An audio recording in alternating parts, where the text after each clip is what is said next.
Next set of questions is legal. Surendra Reddy, Shirish and Prashant Devaram, these are some of the people, many others, I'm just giving you a few of the names. They want to know, is any legal action possible to restrict entry? Why can't we stop evangelism by legal action?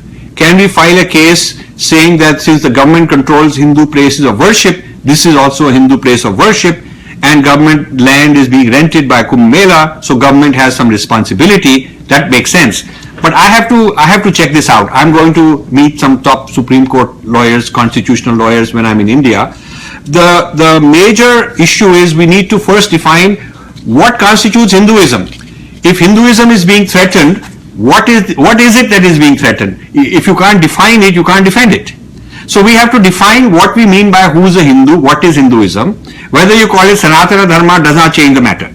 So don't tell me, oh, we should call it, changing the name does not change the problem. We have to define what we mean by the entity, however you name it. And so this definition has to be widely accepted by our own people. You can't have Brahma Kumaris saying, you know, everything is the same, Jesus is also a path, and Self-Realization Fellowship saying that he's also one of the avatars. You cannot have some people saying things which plays into the hands of the evangelists. They can say, okay, by your own authorities, by your own leaders, it's okay for us to go and preach.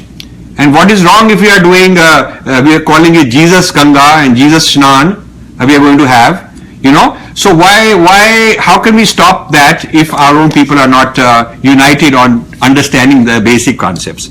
So the question is, if I were to ask someone to take legal action, they will say, who's the client? Who's the client? You need a client.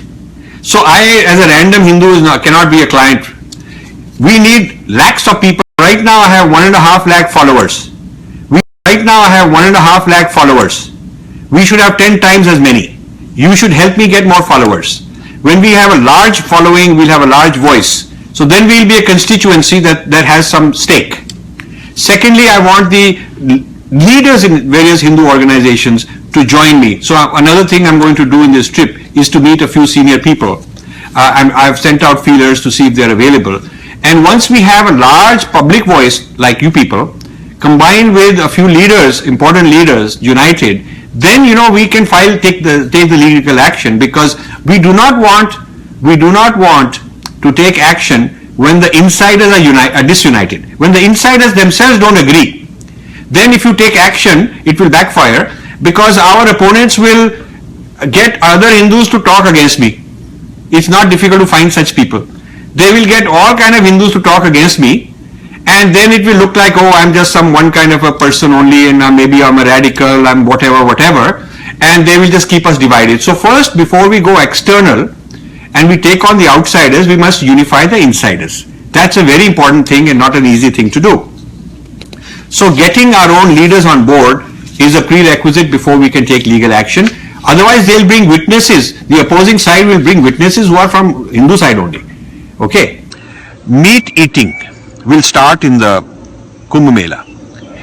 Distribution of meat, because there is no law against it. And this is on state property. This is not the Mela is not on private property.